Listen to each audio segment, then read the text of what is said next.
നാളെ നവംബർ 3 തിങ്കളാഴ്ച. നാളത്തെ 2 ജില്ലകളിലെ പ്രാദേശിക അവധി അറിയിപ്പും അതോടൊപ്പം തന്നെ SSLC ഹയർ സെക്കൻഡറി പരീക്ഷ അറിയിപ്പുകളുമാണ് ഇന്നത്തെ വീഡിയോ. ലൈക്ക് ചെയ്യാനും അതുപോലെ ഹൈപ്പ് ചെയ്യാനും മറക്കരുത്. വിദ്യാഭ്യാസപരമായ എല്ലാ അവധികളെക്കുറിച്ചുള്ള വാർത്തകളും വേഗത്തിൽ അറിയാൻ നിങ്ങൾ ഈ ചാനൽ സബ്സ്ക്രൈബ് ചെയ്യുക. വീഡിയോ ഉപകാരപ്രദമായി നിങ്ങളുടെ സുഹൃത്തുക്കൾക്ക് കൂടി ഷെയർ ചെയ്യാനും മറക്കരുത്. SSLC ഹയർ സെക്കൻഡറി പരീക്ഷകളുടെ തീയതികൾ പ്രഖ്യാപിച്ചു. SSLC പരീക്ഷ 2026 മാർച്ച് 5 ആരംഭിച്ച് മാർച്ച് 30 അവസാനിക്കും. IT മോഡൽ പരീക്ഷകൾ ജനുവരി 12 മുതൽ 22 വരെ നടക്കും.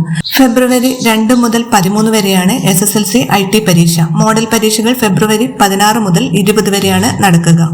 അതേസമയം higher secondary, vocational higher secondary ഒന്നാം വർഷ പൊതുപരീക്ഷ മാർച്ച് 5 മുതൽ 27 വരെയാണ്. രണ്ടാം വർഷ പരീക്ഷ മാർച്ച് 6 മുതൽ 28 വരെയായിരിക്കും. നാളെ പത്തനംതിട്ട ജില്ലയിലെ പരുമല പള്ളിപ്പെരുന്നാളിനോടനുബന്ധിച്ച് തിങ്കളാഴ്ച 3 താലൂക്കുകൾക്ക് പ്രാദേശിക അവധി പ്രഖ്യാപിച്ചു. പത്തനംതിട്ട ജില്ലയിലെ തിരുവല്ല, ആലപ്പുഴ ജില്ലയിലെ മാവേലിക്കര, ചെങ്ങന്നൂർ താലൂക്കുകളിലാണ് പ്രാദേശിക അവധി പ്രഖ്യാപിച്ചിട്ടുള്ളത്. ഈ താലൂക്കുകളിലെ എല്ലാ സർക്കാർ ഓഫീസുകൾക്കും വിദ്യാഭ്യാസ സ്ഥാപനങ്ങൾക്കും നാളെ ജില്ലാ കളക്ടർ അവധി പ്രഖ്യാപിച്ചു. എന്നാൽ